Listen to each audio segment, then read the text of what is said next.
नमस्कार, मेरा नाम वर्षा वर्मा है और मैं एक कोशिश ऐसी ही संस्था की तरफ से आई हूँ आज आपके समक्ष छोटी छोटी अच्छी बातें लेकर के। और वो जितनी भी बातें हम आपको बताएंगे वो आपके परिवार के लिए, आपकी जो अभी नई नई माँ बनी है उनके लिए, और खासकर जो अभी नए नए बच्चे ने जन्म लिया है ना, जो अभी दुनिया देख रहा है, तो उसके लिए है, उसके लाभ के लिए है। तो अगर आप हमारा सहयोग करेंगे तो बहुत आप तक लाभकारी बातें पहुंचेंगी। ठीक है, आज हम आपसे बात करेंगे, 2-3 चीजों में बात करेंगे। हेल्थ और हाइजीन, मतलब साफ सफाई से रिलेटेड, स्तनपान से रिलेटेड। स्तनपान में जो हम लोग छोटी छोटी गलतियां करते हैं जिसकी वजह से बच्चे चिड़चिड़ाते रहते हैं और हमें पता भी नहीं चलता है, और इसी तरह की बातें होंगी। और सफाई से रिलेटेड हम बात करेंगे। सैनिटरी नैपकिन के बारे में हम आपको बताएंगे, उसके फायदे और उसके ना इस्तेमाल करने के नुकसान हम आपको इसके बारे में बात करेंगे। ठीक है, तो हम शुरू करते हैं। इस बीच में अगर आपको लगता है कि आपको कोई सवाल मुझसे पूछना है तो आप हमसे सवाल कर सकते हैं, और अगर हमारे हक का होगा तो मैं जवाब दूंगी, नहीं तो जो भी बता पाएगा आपके उन सवालों का मैं उन तक आपको पहुंचाऊंगी। तो चलिए शुरू करते हैं। बहुत सारी महिलाएं आज इस कमरे में ऐसी होंगी जो पहली बार माँ बनी होंगी, है बहुत सारी महिलाएं होंगी, और बहुत सारी महिलाएं शायद दोबारा भी बनी होंगी। तो जो दोबारा वाली होंगी, आप बाहर आ जाओ, ये अभी वाला बच्चा नहीं है ना, आप थोड़ी देर के लिए बाहर इसको चुप करा दो, वो मेरा मुंह बर्दाश्त नहीं कर पा रहा होगा। Thank you. ठीक है, तो जो पहली बार माँ बनी है उनके लिए बहुत लाभकारी बातें होंगी। जो एक बार बन चुकी है उनको तो एक्सपीरियंस हो गया होगा, पूरा साल 2 साल जो भी होगा। तो हम चलिए शुरू करते हैं। नमस्कार। तो चलिए हम शुरू करते हैं। आपको पता है कि आप जब एक माँ बच्चे को दूध बार बार पिलाती भी है और आपका बच्चा बार बार रोता रहता है ना, दिन भर गिन गिन गिन करके रोता रहता है, इरिटेट होने लगता है, फिर आपको समझ ही नहीं आता है कि आपका बच्चा रो क्यों रहा है। होता है ना, बहुत सारी माओं के साथ ऐसा होता है ना, पता ही नहीं चलता है कि बच्चा दिन भर रो क्यों रहा है। तो मैं आपको बताऊं, जो आप पहले स्तनपान की बात करेंगे, उसी में हम आगे इस कड़ी को जोड़ेंगे। स्तनपान कराने के लिए आप क्या करती है माएँ कि जब आपको लगता है कि आपका बच्चा भूखा है, आप झट से ब्लाउज खोलती हैं और उसको स्तनपान करा देती है। यही तो तरीका होता है। आप बोलेंगे तो मजा आएगा। तरीका यही होता है ना, यही करते हैं ना। शर्माइए नहीं, अब तो आपको पिलाना ही है दूध, फिर आप शर्मा क्यों रहे हैं। तो यही तरीका आप अपनाते हैं। इसमें आपसे एक छोटी सी गलती हो जाती है। तरीका यही है, बस इसमें आपको एक चीज ध्यान रखिएगा। आज हम आपको जितनी भी बातें बताएंगे वो सारी निःशुल्क बातें होंगी, में कोई पैसा नहीं लगना है। अगर आप वो तरीके अपनाएंगे, फ्री ऑफ कॉस्ट आप अपने बच्चे को अच्छी सेहत देंगे। एक तरीका अपना लीजिएगा। आपको पता होना चाहिए कि जितना भी जो भी मौसम होते हैं, चाहे वो गर्मी हो, जाड़ा हो या बरसात हो, हमारा शरीर पसीना छोड़ता है कि नहीं छोड़ता है? छोड़ता है। तो पसीने में होते हैं बैक्टीरिया, होते हैं। और जब चाहे कोई भी मौसम हो, अगर आपके कपड़े के नीचे बैक्टीरिया है और आपके बच्चे को जैसे ही भूख लगी, आपने झट से अपने कपड़े हटाए और उसको स्तनपान करा दिया, तो बच्चे में स्तनों पे बैठे हुए जो बैक्टीरिया है, बच्चे ने दूध भी पीने से पहले क्या पी लिया, तो छोटी छोटी बीमारी हुई ना, आपको पता भी नहीं चलेगा उसका पेट क्यों खराब हो रहा है, बच्चा चिड़चिड़ा क्यों रहा है, या कुछ भी है ना, अक्सर पेट खराब हो जाता है। तो आपको क्या ध्यान रखना है, बिल्कुल छोटी सी चीज ध्यान रखनी है। हम अभी आपको जो तोहफे बांटेंगे उसमें एक हैंड टाल है, मतलब हाथ वाला तौलिया है, वो आपको तौलिया हमेशा अपने पास रखना है। और जितनी बार भी स्तनपान कराना है, स्तनपान कराने से पहले और स्तनपान कराने के बाद आपको उस तौलियों को गुनगुने पानी में, अगर जाड़ा है तो, नहीं तो आप सादे पानी में डुबोइए, और स्तनपान कराने से पहले और स्तनपान कराने के बाद अपने स्तनों को उस तौलिए से साफ कर लीजिए। कोई खास बड़ी बात नहीं है ना, आपने स्तनों से बैक्टीरिया हटा दिया ताकि आपका बच्चा जब दूध पिएगा तो स्वस्थ रहेगा। ठीक, ये हुई छोटी सी जानकारी और बहुत लाभकारी जानकारी है। तो हमेशा याद रखिए, जितनी बार भी आप दिन भर में स्तनपान कराइए, स्तनपान कराने से पहले और स्तनपान कराने के बाद अपने स्तनों को साफ जरूर कर लीजिए। ठीक, और उसके बाद में उस तौलिए को दूध दिखा दीजिए तो सारी चीज़ें नॉर्मल हो जाएगी। हाँ, उसको गुंजेट के रखिएगा नहीं, वरना उसमें भी बैक्टीरिया आ जाएगा, क्योंकि जो स्तनपान के बाद का जो दूध होगा वो उसमें लगा होगा ना, तो उसको धुल के धूप जरूर दिखाइएगा। ये पहला स्टेप हुआ स्तनपान का। अब हम दूसरी तरफ आगे बढ़ते हैं। दोबारा आपको ये ध्यान रखना है कि जनरली ये बहुत छोटी सी बात लगती है और लगभग मुझे लगता है हर माँ गलती करती है, मैंने भी की थी। आपको कितनी बार भी दिन भर में दूध पिलाना है, एक बार में एक ही स्तन का प्रयोग करना है। अब पूछिए कि क्यों? एक बार में जब आप दोनों स्तनों का प्रयोग करते हैं, जैसे जनरली क्या होता है कि माएँ क्या करती हैं कि बच्चे को जब भूख लगी तो हमने मान लीजिए दाहिने स्तन का प्रयोग किया और 1-2 मिनट के बाद मुझे लगा कि लाओ वहाँ दूसरा स्तन से दूध उसको पिला दें। तो मैं आपको बता दूं, जब शुरुआती आज आप इसको करके देखिएगा, करके देखेंगे तो आपको लगेगा कि हमारी बात में कितनी सच्चाई है। जब शुरुआती तौर पे जब माँ के स्तनों से दूध निकलता है तो वो होता है सफेद पानी जैसा। आप इसको आजमाइएगा आज। तो जो सफेद पानी जैसा जो दूध निकलता है और एक सादे पानी में कोई खास फर्क नहीं होता है। और जब थोड़ी देर तक बच्चा दूध पीता है तब निकलता है पीला और गाढ़ा दूध। वो आपके बच्चे की सेहत के लिए भी इम्यूनिटी डेवलप करता है और उसी पीले गाढ़े दूध से प्रॉपर पेट भरता है।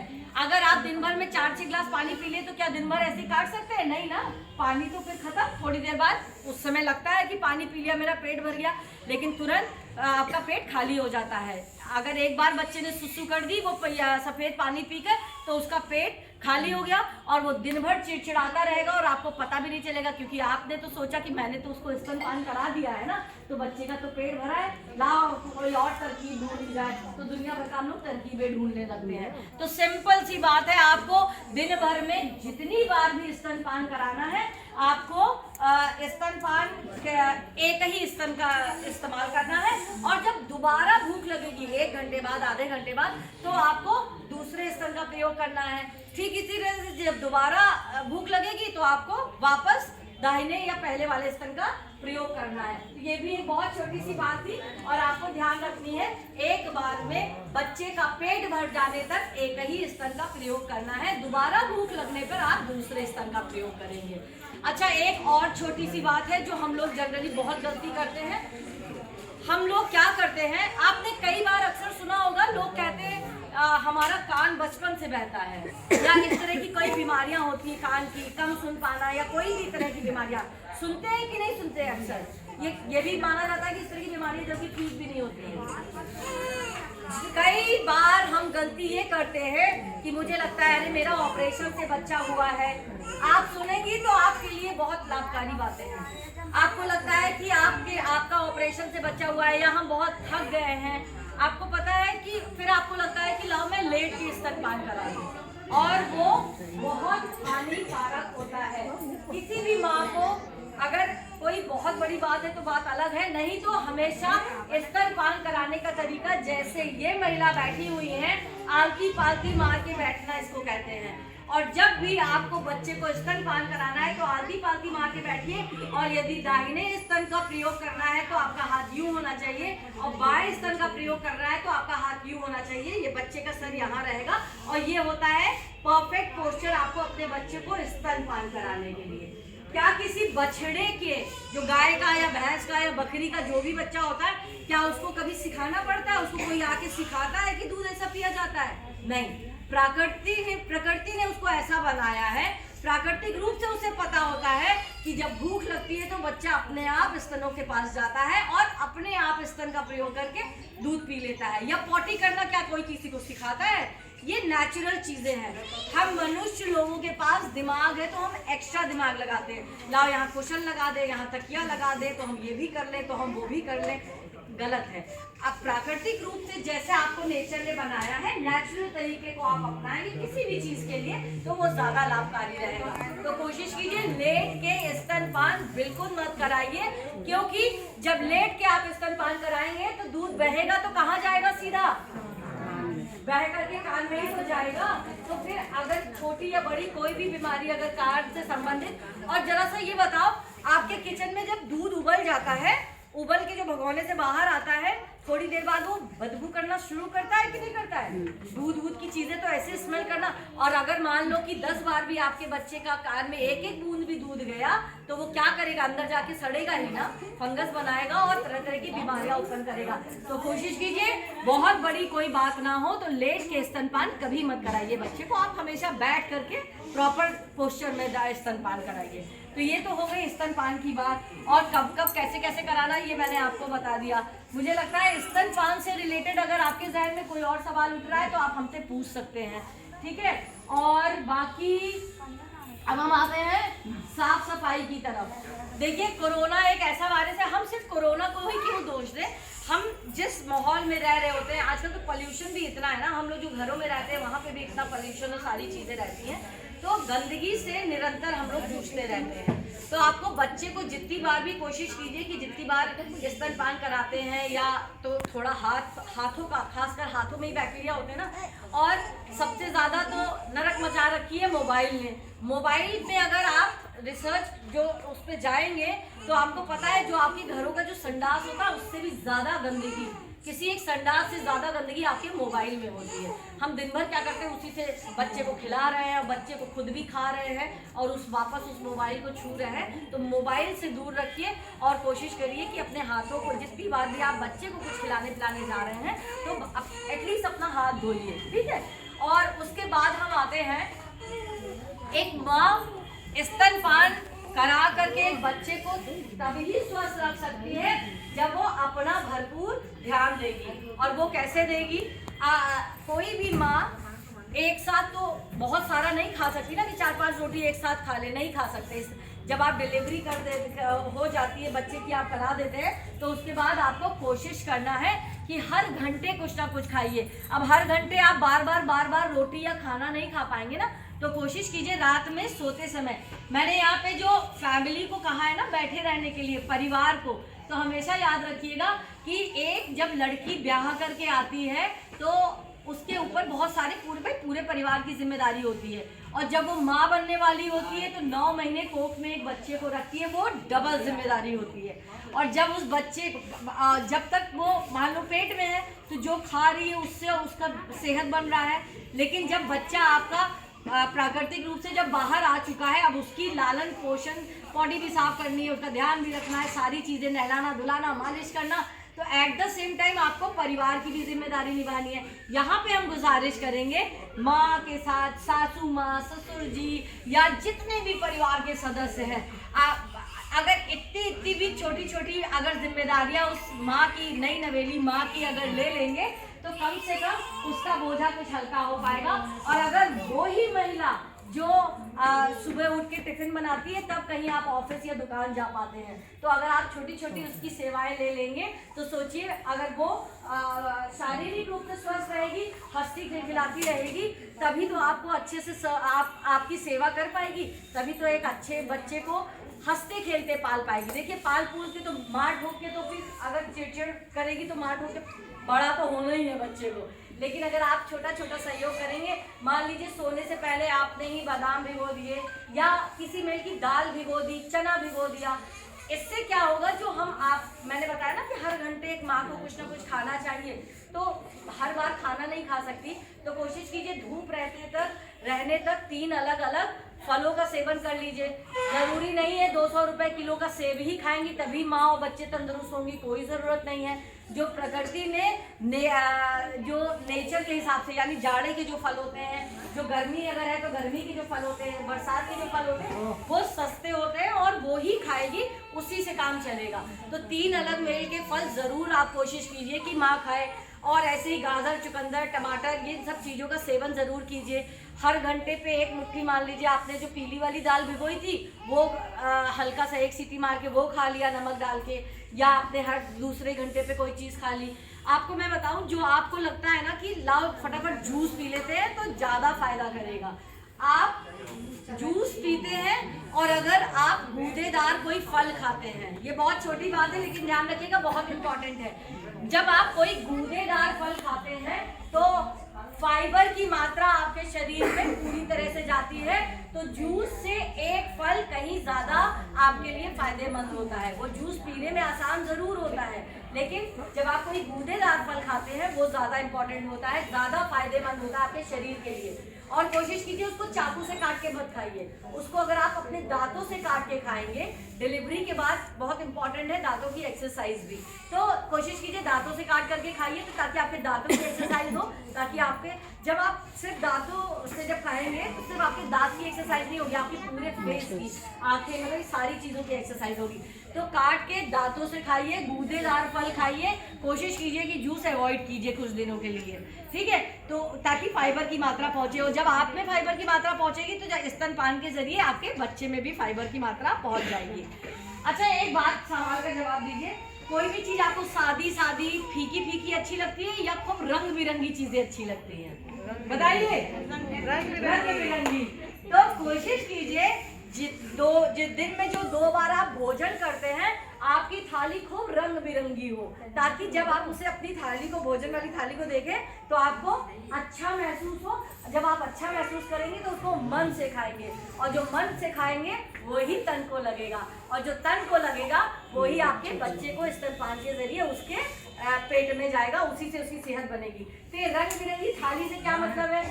हरे रंग का कलर डालने, लाल रंग का कलर डालने, ये थोड़ी ना है। इसका ये मतलब है कि आपकी भोजन की थाली में हरे रंग का साग हो, कोई भी साग हो सकता है। मान लीजिए आपने अभी आज पालक का खाया है तो कल चौराई का खाइए, कल फिर सोया मेथी खा लीजिए, फिर दूसरे इतने सारे जो नेचर ने बनाए हैं ना, तो आपके हरे रंग का आपने साग खा लिया, पीले रंग की दाल ले ली, लाल रंग का टमाटर, चुकंदर, गाजर कुछ भी ले सकते हैं। इस तरह से रंग बिरंगी थाली रखिए। सादा सादा खाएंगे तो देखिए मन को भी नहीं अच्छा लगेगा, और जो मन को नहीं लगेगा अच्छा वो तन को भी नहीं लगेगा, और अगर तन को नहीं लगा तो बच्चे का स्वास्थ्य कैसे अच्छा होगा। तो कोशिश कीजिए खूब रंग बिरंगी, खूब प्यारी प्यारी चीजें उसको सजा करके उसको जब खाएंगे तो अच्छा लगेगा और आप खा पाएंगे। तो ये तो हुई अपनी सेहत ध्यान रखने की बात, और आपस में एक दूसरे का सेवा वाली, भाव वाली बात हो गई। अब हम आते हैं सैनिटरी नैपकिन पे। बहुत सारी महिलाएं, अच्छा यहाँ पे पुरुष लोग जरूर सुनेंगे, ठीक है भाई, कौन है तो तुम्हारी बातें हो जा रही है। तो यहाँ पे पुरुष लोगों की बहुत इम्पोर्टेंट बात है कि ज्यादातर घरों में जो बजट बनता है ना हर महीने का, कि हमें 5 किलो दाल लानी, 10 किलो आटा लाना, ये लाना, वो लाना, दुनिया भर का, ये जनरली मुझे लगता है घर का पुरुष ही अपना हैंडल करते हैं। उसमें एक 60 रुपए से 100 रुपए का बजट जरूर बनाइए, वो है सैनिटरी नैपकिन का।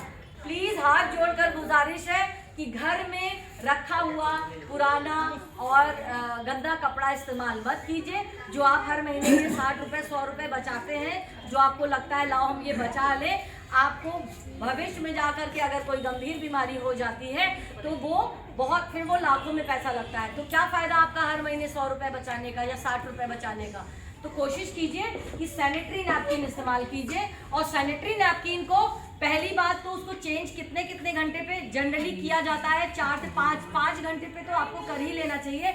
लेकिन अगर आपका ब्लीडिंग का फ्लो ज़्यादा है तो आप उसके अकॉर्डिंग चेंज करिए। तो ये भी एक तरीका है। जो इंटरनल जो हम कपड़े पहनते हैं उन सब चीज़ों की साफ सफाई बहुत इंपॉर्टेंट होती है, और अपनी सेहत से खिलवाड़ मत कीजिए, क्योंकि आप जो महिला है वो एक परिवार का सबसे मजबूत स्तंभ होता है, उसी पे सारी चीज़ें टिकी होती है। जब वो महिला स्वस्थ होती है, एक दिन बुखार आ जाता है तो किचन में छींके आ जाती है कि नहीं आ जाती है, बताओ आती है कि नहीं। तो जब एक महिला स्वस्थ होती है तो पूरे परिवार को संभाल लेती है। तो कोशिश कीजिए अपनी सेहत से खिलवाड़ बिल्कुल मत कीजिए, ठीक है। और डिलीवरी के बाद और एक जैसे जैसे उम्र बढ़ती है तो हम लोगों के खासकर महिलाओं में हड्डियां कमजोर जो होने लगती हैं, तो विटामिन डी, धूप लेना बहुत इंपॉर्टेंट है, और धूप सबसे नेचुरल तरीका है आपका विटामिन डी के लिए। और उसके अलावा फिर अगर आप ऐसी जगह रहते हैं धूप कम आती है या हो ही चुकी है कमजोर, तो उसके लिए आप डॉक्टर से कंसल्ट कीजिए। और सरकार की तरफ से निःशुल्क दवाइयाँ आती हैं इस तरह की, जो विटामिन की दवाइयाँ होती हैं निःशुल्क आती हैं, उसका लाभ उठाइए और अपने सेहत से खिलवाड़ बिल्कुल मत कीजिए। ये हो गई सेहत की बात। सैनिटरी नैपकिन के बारे में बता दिया। अब मैं आपको बता दी हूँ, हम जो तोहफे अभी आपको देंगे वो ढेर सारे तोहफे हैं, और हर तोहफे का एक मतलब है। मैं फालतू में एक भी चीज आपको कुछ नहीं दे रही। अगर हम आपको हाथों वाला तौलिया दे रहा है, इसका मतलब ये है कि उस हाथों को तौलिया आपको हमेशा याद दिलाएगी, आपको उससे अपने घरों को साफ करना है। एक नया जोड़ी जो बच्चे के लिए हम कपड़ा देंगे, वो कोई भी व्यक्ति हमेशा नया कपड़ा नहीं पहना सकता अपने बच्चे को, लेकिन वो कपड़ा आपको याद दिलाएगा कि अपने बच्चे को साफ और सुथरा धुला हुआ कपड़ा पहनाना है। जनरली माएँ क्या करती, उनको लगता है कि पंखा चल रहा है, सुसु की है, तो उस पंखे की हवा में उसको लंगोट को सुखा ले और उसको पहना दे। आप एक बात बताओ, क्या आप सुसु में भीगा हुआ कपड़ा 1 मिनट भी पहन सकते हैं? पहन सकते हैं? फिर बच्चा कैसे पहनेगा? वो तो बता भी नहीं पाएगा। उसकी तो स्किन इतनी सॉफ्ट होती है कि रैशेज आ जाएंगे, तरह तरह की कोई बीमारी हो जाएगी। तो कभी मत कीजिए, उसको सिंपल आप धोइए। और सबसे बेहतर तरीका है बैक्टीरिया को भगाने का, धूप। अब धूप ही ना हो रही हो तो बात अलग है, तो उसको हल्का फुल्का डेटॉल में आप डिटर्जेंट से साफ करके आप डेटॉल में कर दीजिए, उसको सुखा लीजिए प्रॉपर। सुसु का भीगा हुआ कपड़ा डायरेक्ट बच्चे को मत पहनाइए। तो ये साफ सफाई, साफ सुथरा कपड़ा पहनाने के लिए हम आपको याद दिलाने के लिए एक जोड़ी नया कपड़ा देंगे। हम आपको सैनिटरी पैड दे रहे हैं। जो मैं सैनिटरी पैड दे रही हूँ, मैं किसी भी तरह का कोई प्रचार नहीं है, क्योंकि मुझे आपको बताना है, देना है, इसलिए हम दे रहे हैं। सैनिटरी नैपकिन आपको याद दिलाएंगे कि आपको गंदा कपड़ा इस्तेमाल नहीं करना है, सैनिटरी नैपकिन इस्तेमाल करने। बच्चे के लिए हम हगीज दे रहे हैं, वो भी आपको निरंतर याद दिलाएगा कि उसको टाइम टू टाइम चेंज करना है। वो बहुत इंपॉर्टेंट है, नहीं कि एक बार पहना दिए तो दिन भर की छुट्टी, तो सुसु हो गई, पॉटी हो गया, आपको चेक करना पड़ेगा। वो ध्यान दीजिए। एक ताज़ा फल दे रहे हैं ताकि वो आपको याद दिलाएगा कि आपको फलों का सेवन कितना जरूरी है आपकी सेहत के लिए। ठीक है, फल देंगे हम आपको। बिस्किट जो दे रहे हैं वो आपको याद दिलाएगा कि आपको थोड़ी देर में कुछ ना कुछ खाते रहना। लंबे समय तक माँ भूखी ना रहे, इस बात का खास ख्याल रखिएगा, क्योंकि वो खुद रहेगी तो फिर बच्चों को कैसे अपना सेहत दे पाएगी। ठीक है, तो जो भी कोई भी जो छोटा बड़ा जो भी हम तोहफा दे रहे हैं, वो हर चीज आपको याद दिलाएगी। और इसके साथ साथ आपने बहुत पेशेंसली हमको सुना, जानकारी उम्मीद है कि आपको अच्छी लगी होगी। हर जानकारी आपके लिए लाभकारी हुई होगी। और इसी के साथ हम आपके जो घर में जो नन्हे मुन्ने बच्चों ने जो किलकारी ली है, मैं भगवान से दुआ करती हूँ कि वो मानसिक रूप से स्वस्थ रहे, शारीरिक रूप से खूब स्वस्थ रहे, और आप लोगों का, सभी लोगों का नाम रोशन करे, और समाज का, देश का, सबका नाम रोशन करे। बहुत ढेर सारी शुभकामनाएं। अब हम आपके लिए